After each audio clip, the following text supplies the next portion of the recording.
Hello साथियों, नमस्कार। बहुत बहुत स्वागत है। अभी तक आपने वैकेंसी देखा होगा, बहुत सारी वैकेंसी देखा होगा। वैकेंसी जारी होता है और उसी वैकेंसी पे आपको सारा जानकारी देखने को मिल जाता है कि फॉर्म कब से कब भरे जाएंगे, परीक्षा कब होगी, कितने पदों की वैकेंसी है, उसकी शैक्षणिक योग्यता क्या है, कौन कौन फॉर्म भर सकते हैं, आयु सीमा क्या है, परीक्षा का सिलेबस क्या होने वाला है। मतलब एक ही विज्ञापन में सारा कुछ जानकारी आपको देखने को मिल जाता है।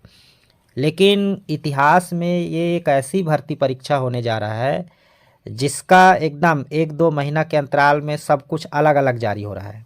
देखिए, अभी तो डेट जारी हो चुका है परीक्षा का। इसके बाद 2-3 महीना बाद अब जारी होगा कि फॉर्म कब से भरे जाएंगे। अभी 2-3 महीना पहले सिलेबस जारी हुआ था, उसके 2-3 महीना पहले पदों की संख्या जारी हुआ था कि कितने पदों की वैकेंसी आ रही है।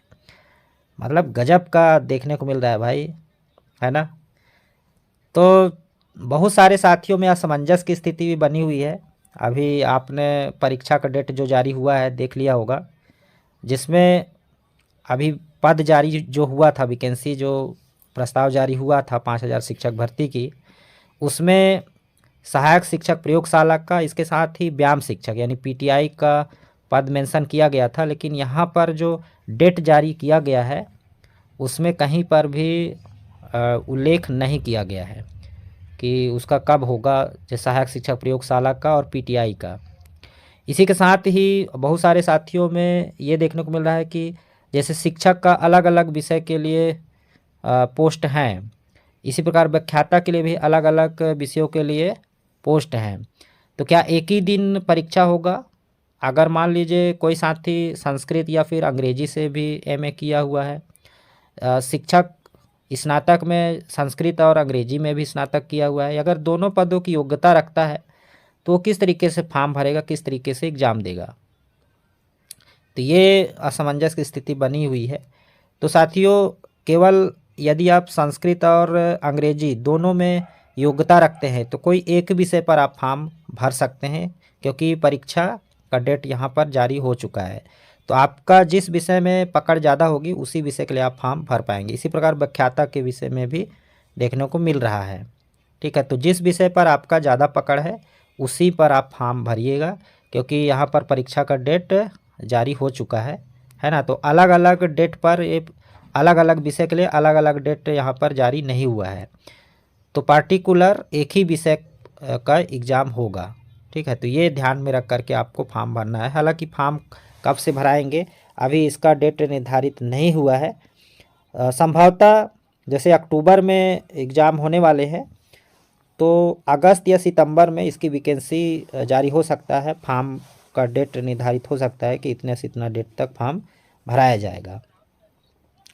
फिलहाल सभी साथियों को शुभकामनाएं हैं। आप परीक्षा में जुड़ जाइए, एक लंबा समय आपको मिल रहा है पढ़ने के लिए, और कहना चाहिए तो अब थोड़ा सा और इंतज़ार करिएगा, है ना। तो तैयारी तो ज़बरदस्त करना है। देख पा रहे हैं पेपर जो है सीजी टेट का पेपर आप देख चुके हैं। अब किस पैटर्न पर पूछा जा सकता है ये तो अब व्यापम ही जानेंगे। हालांकि सिलेबस भी अभी जारी नहीं हुआ है कि इस सिलेबस पर आपको अध्ययन करना है, और पिछले सिलेबस जो 150 अंकों का भी शिक्षक भर्ती होता रहा है उसी के आधार पर आपको तैयारी करना है। हालांकि 100 अंकों का यह होगा, 100 अंकों का सिलेबस तैयार जैसा कि आपने देखा होगा अभी जारी नहीं हुआ है, सार्वजनिक नहीं किया गया है कि किन किन विषयों के लिए कितने कितने अंकों का प्रश्न पत्र आएगा, और 100 अंकों का यह प्रश्न पत्र होने वाला है।